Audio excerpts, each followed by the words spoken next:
presentado, soy Mauricio Goldenberg, un psiquiatra veterano. Estoy cerca de cumplir los 80 años. Prácticamente toda mi vida la he dedicado al ejercicio profesional.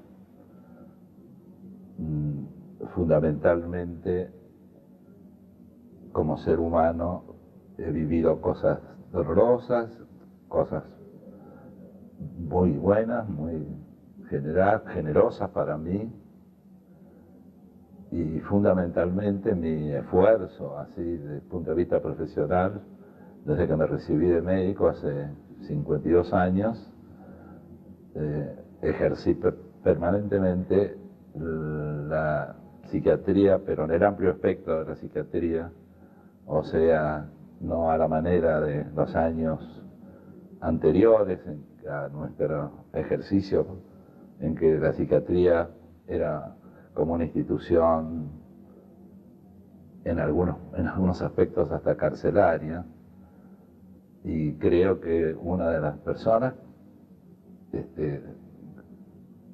que cambió en nuestro país el modelo, los recursos y sobre todo la ideología de la atención de los pacientes de nuestra especialidad.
Lo primero que diría que Mauricio Goldenberg es una persona particularmente carismática, capaz de ubicarse en el momento histórico en el que le tocó vivir la época de su madurez joven y su madurez más grande, de una manera muy actualizado e integrado con los momentos y las posibilidades renovadoras que se dieron. Que eso fue lo que permitió que Mauricio Goldenberg, formado básicamente en la vieja psiquiatría tradicional del Hospicio de Buenos Aires, fuera teniendo una visión distinta de lo que se podía hacer desde ese punto de vista, que fue inquieto y que logró perspectivas distintas, que fue integrando después en toda una posibilidad que convocó a mucha gente joven de atender a los problemas de las personas con sufrimiento mental de una manera distinta a la que era tradicional hasta ese momento. Nunca llegué a ser alumno, aunque siempre me consideré alumno de Mauricio, del mismo modo que él me considera a mí como su par, su gran amigo. Me parece que la sagacidad y la penetración clínica de Mauricio realmente es extraordinaria. Esa es una cualidad que yo no le reconozco, ni le admiro, sino que le detecto, se ve, ¿no? Cuando él trata con un enfermo, esa sagacidad, esa precisión de Mauricio es realmente inigualable, ¿no? La otra es justamente su capacidad para enseñar. Es un hombre que está siempre en una actitud de enseñar, y para él enseñar también es dar, ¿no? Mauricio es un hombre que cuando enseña da, ¿no? Que tal vez no en todos los casos se da esa entrega, esa generosidad que tiene Mauricio para enseñar, que da todo lo que tiene y que es mucho, ¿no? Y que lo da continuamente y espontáneamente, sin que nadie se lo pida, ¿no? La tercera condición que yo le reconozco a Goldenberg es que es un buen amigo. Pero yo diría que presentar a Mauricio Goldenberg implica presentar, antes que nada, su condición humana. Es un hombre que ha consagrado sincera y generosamente su vida a la consecución de los logros de sus ideales. Quisiera agregar dentro de esto la faceta de Mauricio como maestro y transmisor, me refiero al transmisor de este estilo de abordaje de la problemática psíquica, de la patología mental, especialmente remarcar, digamos, la sensibilidad que nos ha ido transmitiendo a todos hacia el sufrimiento humano, especialmente el sufrimiento psíquico, y su forma de acercarse a ese sufrimiento psíquico. Yo creo que todo eso ha dejado en todos los que hemos estado junto a él una impronta absolutamente indeleble que nos ha acompañado a lo largo de la vida.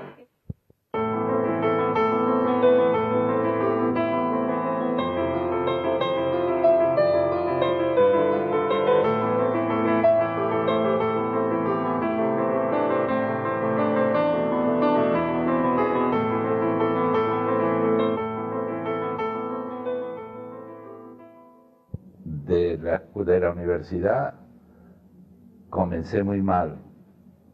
En la época, en el año 1934, el examen de ingreso a la Escuela de Medicina era bastante severo.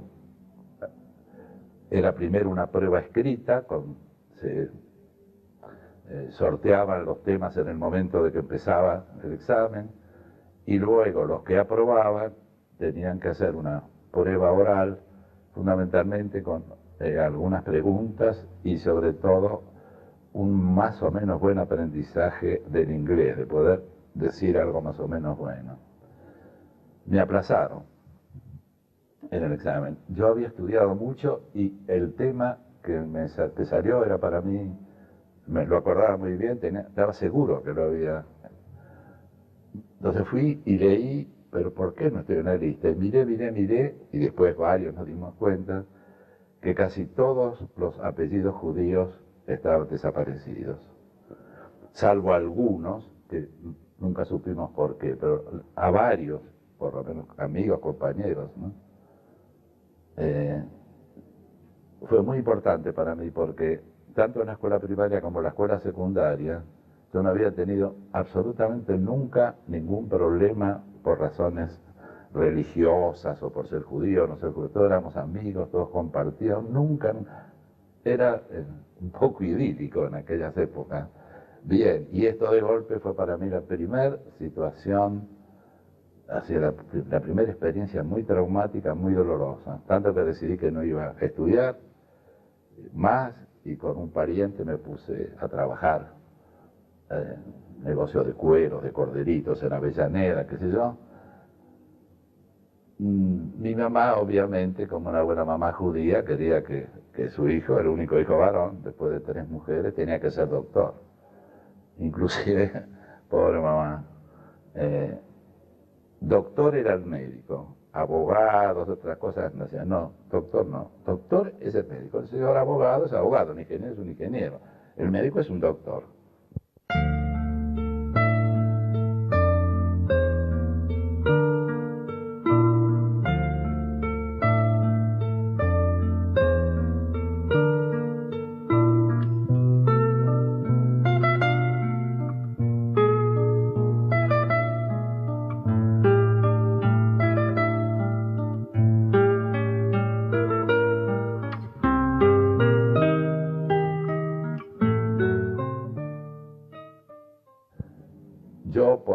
la lectura, por ya importarme las cosas un poco así, no tan las ciencias puras y naturales, etcétera, etcétera, entré como practicante a hospicios, en aquella época Hospicio de las Mercedes. Estuve los 2 años, sexto y séptimo, en el hospital. Nos pagaban un sueldo bueno, pobre, pero lo importante es que podíamos vivir. Bueno, ahí ya me enganché con la psiquiatría. El profesor Gonzalo Bosch, que era director del hospital y profesor de psiquiatría en la universidad, en la facultad, me protegió, me favoreció, digo que yo me gustaba, que estudiaba, que me quedaba de noche si un paciente estaba en aquella época, había electroshock, coma insulínico, tratamientos con una cámara de calor para cierta enfermedad que tenían que tener hasta 40 grados durante un número de horas. La LUE, la sífilis cerebral, fue un método con el cual se trataban en aquella época. Bueno, en síntesis, lo que quiero señalar es que joven, recién mis últimos años, y ya después seguí, obviamente la decisión era muy clara, seguí estudiando y ya tuve suerte. El doctor Bosch me dijo que me quedara, porque no me quedaba como médico. Me dio la posibilidad de tener un puesto en la cátedra de psiquiatría de la Universidad de Buenos Aires, con un sueldo pobre, pero recibido en aquellas épocas era lo que me permitía vivir, ¿no es cierto?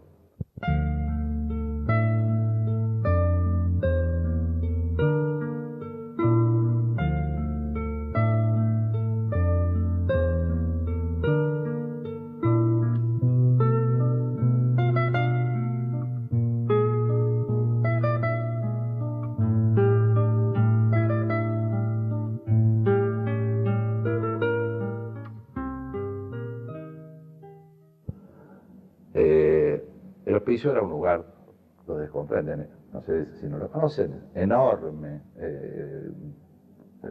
que yo cuántas salas, 20, no me acuerdo, muchísimo. Pero la gente, había alguna gente muy buena. Ahí, en primer lugar, tuve una excelente relación con un doctor, profesor de psiquiatría, Carlos Pereira, un hombre muy inteligente, que fue mi padrino de tesis.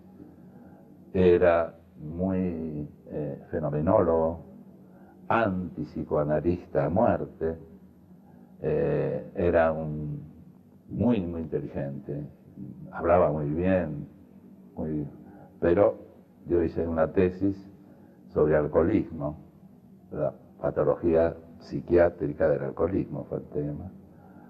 Me fue bien, y al mismo tiempo que estaba Pereira, fue el padrino que me quería bastante, y yo también, pero discutíamos mucho porque al mismo tiempo en esa época estaba Pichon-Rivière en el hospital, el doctor Pichon-Rivière, joven en esa época, brillantísimo tipo, bárbaro, estaba,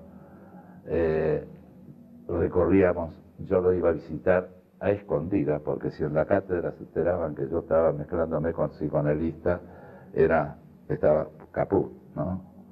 Y yo quería seguir la carrera docente ya desde que empecé, dije, voy a estudiar para ser profesor de psiquiatría.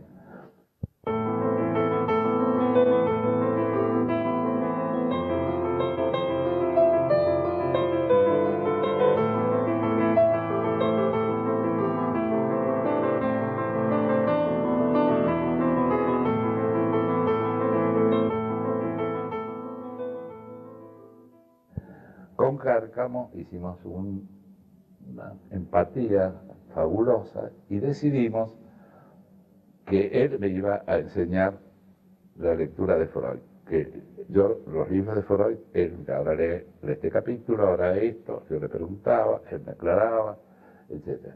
Y yo a él le enseñaba lo que sería la psiquiatría fenomenológica, la clínica, ¿cierto? Los síntomas, la evolución, etc.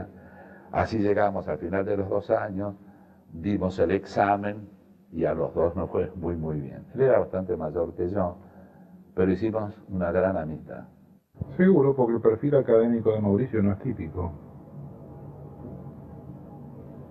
Si no es un profesor de la facultad que haya pasado a la fama por la grande cantidad de textos que hizo, por el gran, la gran producción generadora del crecimiento de su imagen, sino que fue fundamentalmente un creador de maneras de organizar servicios y una actitud hacia la gente que se transmitió en relación a todos los que trabajamos con él y en otros que no han tenido contacto directo con él, lo cual no es el perfil académico más típico para que de entrada se piense que es alguien que pueda dar testimonio de la experiencia de enseñar. Claro, yo representaba a la izquierda en el hospital y la cosa progresista. Progresista era, por ejemplo, tener formación psicoanalítica, ¿no? Progresista no era solo la posición política propiamente dicha, sino también la posición dentro de la psiquiatría, el psicoanálisis, etc. Bueno.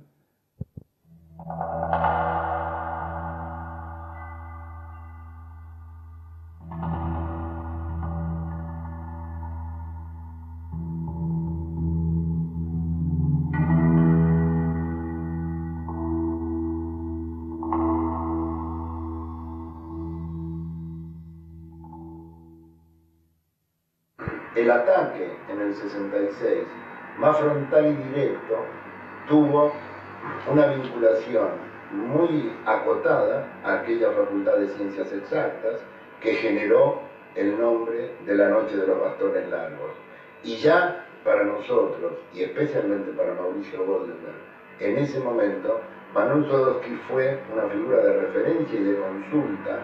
Aunque yo recuerdo muy bien aquellas noches en que estábamos reunidos hasta la madrugada, el grupo que dirigíamos el servicio, discutiendo cómo debiera ser nuestra toma de posición colectiva frente a esa terrible catástrofe que instauró el golpe de Estado de 1966 y que, como ustedes ya saben, solo fue un anticipo de la que 10 años después instauraría el proceso militar de la República Argentina. Hola, ¿cómo te va? ¿Cómo te gusta? Bien, estamos más lejos. Nos estábamos acordando de tú, el otro día fuimos, una cosa que no sé, una entrevista que me hicieron, recordando que fuimos 3, los únicos que eran los únicos 3. Nosotros 3, vamos caminando hacia la dirección. Nosotros 3, escuchen ustedes para que sepan lo que es este doctor Bardessi.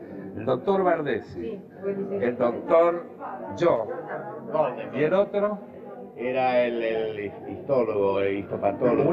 Fuimos las únicas 3 personas,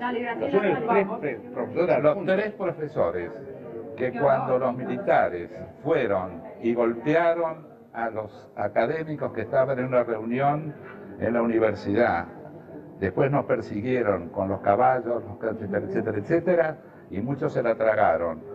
Los únicos que renunciamos, siendo profesores, para defender la democracia, la libertad de pensamiento, fueron este que está acá y Garfunkel, que está en París hace 20 años. Fueron contados, además del grupo de Lanús, Mauricio a la cabeza, que tenían funciones docentes en la Facultad de Medicina de Buenos Aires. Además de ese grupo, fueron realmente contados con los dedos de la mano los que tuvieron una actitud digna en ese momento de enfrentamiento a la dictadura, renunciando a su cargo en la universidad ante el pisoteo que ella había sufrido. Recuerdo la situación ahí de, bueno, yo diría como de solidaridad y la sensación de sentirnos apoyados, porque en aquellos momentos estábamos en la militancia universitaria, cuando Mauricio Goldenberg presentó la renuncia a su cargo, el dolor que significaba también que él se alejara de la universidad, pero creo que fue una respuesta dignísima y que incluso históricamente vale la pena rescatar como una toma de postura que, insisto, fueron muy pocos los que estuvieron en la Facultad de Medicina, estoy hablando que estuvieron a la altura de las circunstancias en ese momento.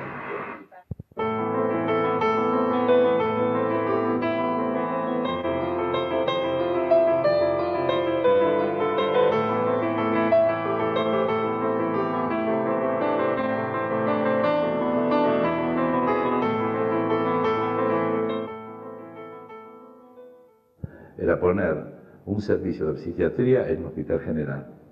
Yo ya tenía una experiencia, porque en el Hospital Fiorito, en Avellaneda, el servicio de neurología de ese hospital, el que jefe era el doctor Seaman, me permitió que yo trabajara en una habitación que él me dio como, y se hizo un dispensario de salud mental que pertenecía a la provincia de Buenos Aires, y que yo empecé en realidad en el Fiorito a trabajar en un hospital general, pero era una consulta externa 3 veces por semana y punto.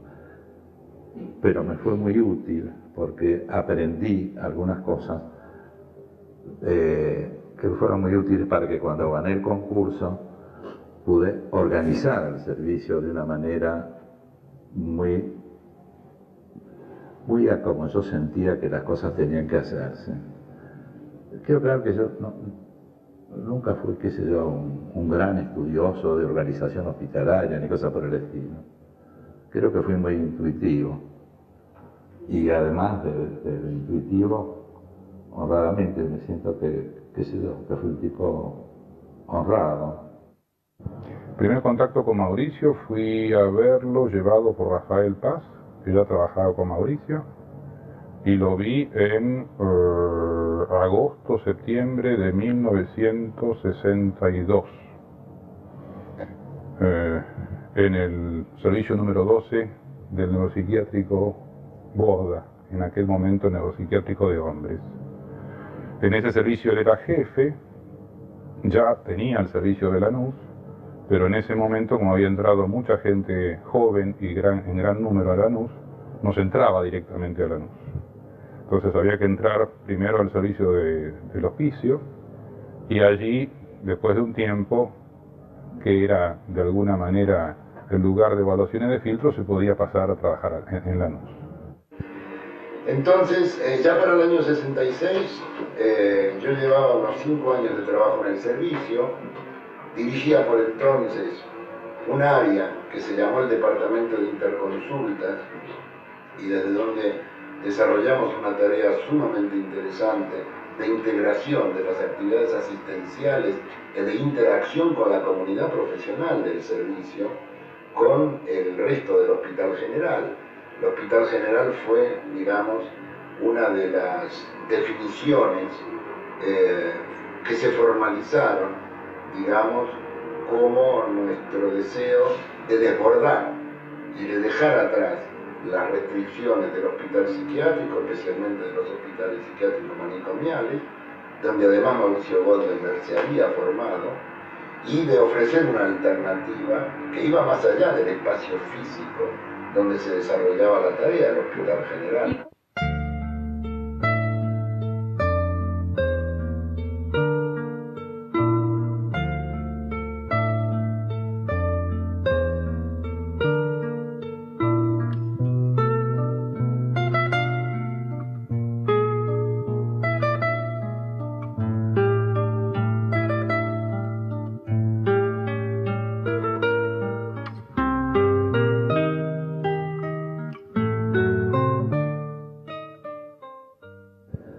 Entonces, de entrada nosotros, yo y a los que fui incorporando, planteé otra manera de ver el trabajo, en nuestro trabajo. ¿Qué era otra manera de ver? En primer lugar,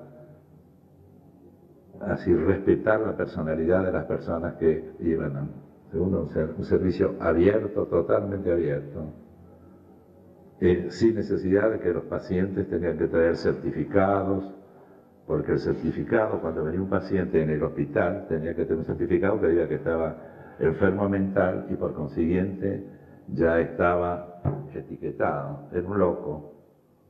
Y yo me rebelé mucho contra eso en el hospital, y eso fue una de las razones por las que me escribieron en el hospital. Bueno,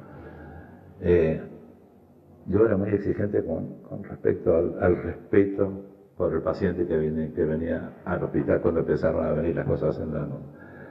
Toda gente joven, progresista, en el buen sentido del término, y, repito, a los que pude, yo discutía con ellos muchas veces, muchos tomaron la línea psicoanalítica, todos compartíamos una ideología, respeto por el paciente, mejorar la salud mental, trabajar no solo en el hospital, sino en el área que cubría el hospital. Esa fue una cosa importante. Y la segunda fue ir trabajando, yo me lo pasaba viajando de una sala para otra, porque yo creí siempre que lo mejor que podíamos hacer y que debiera hacer era la interdisciplina, ¿no? Entonces no solamente fueron los psicólogos, ¿no?, sino que también hubo sociólogos que trabajaron en nuestro servicio de Lanús, hubo un antropólogo que también trabajó, y trabajó mucho justamente para esta experiencia que hicimos de Villa Miseria, ese trabajo, ¿no es cierto? Yo siempre he sido abierto, he creído en la interdisciplina, ¿no? Y creo que eso me ayudó muchísimo a poder hacer lo que pude e hice en los tiempos que pude hacer, ¿no? Hasta que me tuve que ir. Mauricio tuvo siempre una respetuosa y valorada relación con psicólogos y psicólogas fundamentalmente, que es lo que aparecía aún desde los principios, y el servicio fue un lugar de recepción y posibilidad de trabajar en equipo con psicólogas.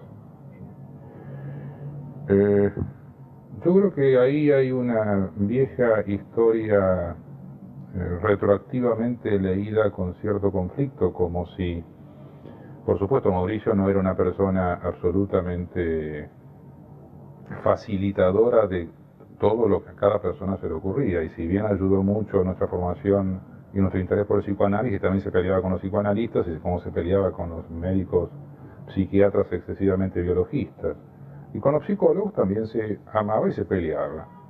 Pero quiero entonces sí dejar un reconocido homenaje a algunos precios que pagó el servicio de Lanús por sus ideales, y entre ellos la de una psicóloga, Marta Brea, que cuando ya yo había sido expulsado del servicio, por aquellos días de la Semana Santa de 1977,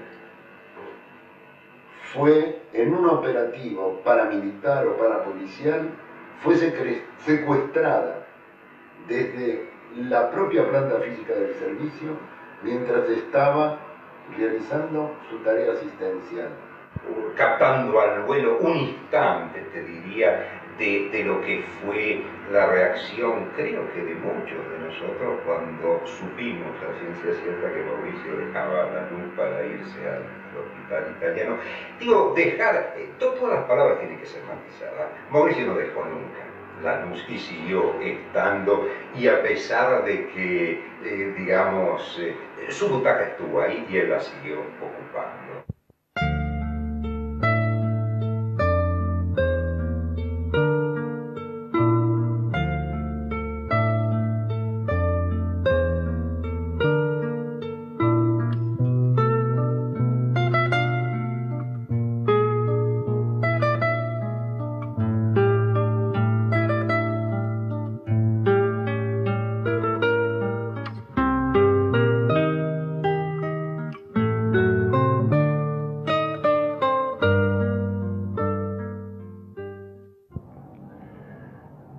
pero cuando en el servicio había 100 personas trabajando. Había muchos trabajando en la sala de internación, que había sala de internación para hombres y mujeres en el edificio del hospital, en el monobloc. Se subdividieron algunos espacios para hacer más consultorios. Podían atenderse grupos en los consultorios grandes e individuales en los consultorios chicos. Como máximo se podían estar haciendo 10 prestaciones simultáneas, algunas con 2 o 3 terapeutas, o había algún grupo de trabajo reunido en alguno de los espacios. Cuando la demanda era excesiva, se trabajaba, si era verano, se trabajaba en el jardín del hospital o se trabajaba caminando por allí. Y si hacía frío, en nuestros primeros autos o aún en el coche de Mauricio, hacíamos entrevistas. Su persona está íntimamente asociada a Lanús, indisolublemente ligada, a tal punto de preguntarnos quién es metáfora de quién. Que Lanús pudiera seguir funcionando sin Mauricio es prueba clara de que no todo Lanús fue Goldenberg. Sin embargo, creemos que difícilmente hubiera podido existir Lanús sin él.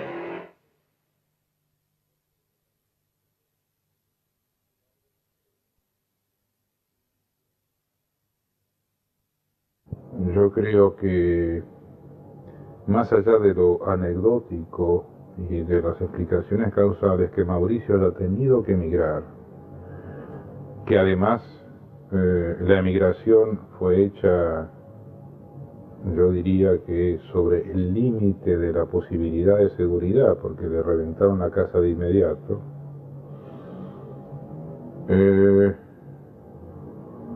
es no solamente algo que hace a la historia de Mauricio y la historia de todos nosotros, sino que es una más de las historias paradigmáticas en relación con lo que pasó en el país, con el proceso militar y con las épocas previas del proceso militar, que es cuando tiene que irse Mauricio, en relación con lo que fue la obstaculización y el ataque a las personas y organizaciones que tenían que ver con algún tipo de transformación social que no era bien vista, era inquietante y además perturbaba al poder político económico no necesariamente instalado en el gobierno, sino en los núcleos de poder del país. Yo creo que en ese sentido que Mauricio haya tenido que emigrar del país es tanto o más simbólico que sea uno de los únicos 2 profesores que renunció a la Facultad de Medicina en el año 1966. Bueno, desde el punto de vista del lugar que ocupaba Mauricio acá en la psiquiatría argentina, yo diría que ese lugar no fue ocupado, ¿no? Nadie pudo ocuparlo desde entonces. A lo mejor ahora hay alguna gente que puede llegar a ocuparlo, pero fue un lugar que quedó vacante realmente con la parte de Mauricio. En cuanto al país, representa esa tragedia argentina de que sus mejores hijos tienen que irse del país.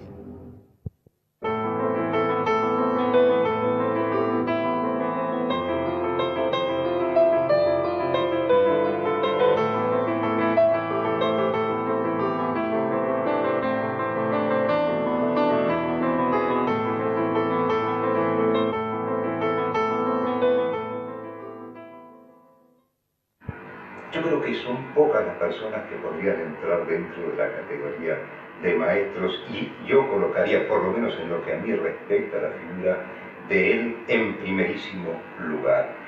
No solamente en lo personal, sino creo que para muchos de los colegas que compartimos esa aventura de lo que fue Lanús. En mi caso, cuando hablo de aquella generación que ingresamos al policlínico cuando el servicio ya estaba en pleno funcionamiento. Mauricio Goldenberg como maestro sienta las bases de una escuela, de una orientación, de una corriente en la que cabe destacar su compromiso con la actividad docente, su compromiso con los aspectos éticos más progresistas de la Universidad Argentina y su generosa y dedicada vocación en la que debe destacarse la confianza y el respeto con que siempre se ha manejado en la relación con los jóvenes. Porque era claro, era preciso y sabía despertar el entusiasmo de los que lo escuchaban. El que lo escuchaba a Mauricio quedaba con una melodía interior por haberlo escuchado. El otro aspecto que a mí me parece muy importante subrayar en todo esto es que era una enseñanza viva.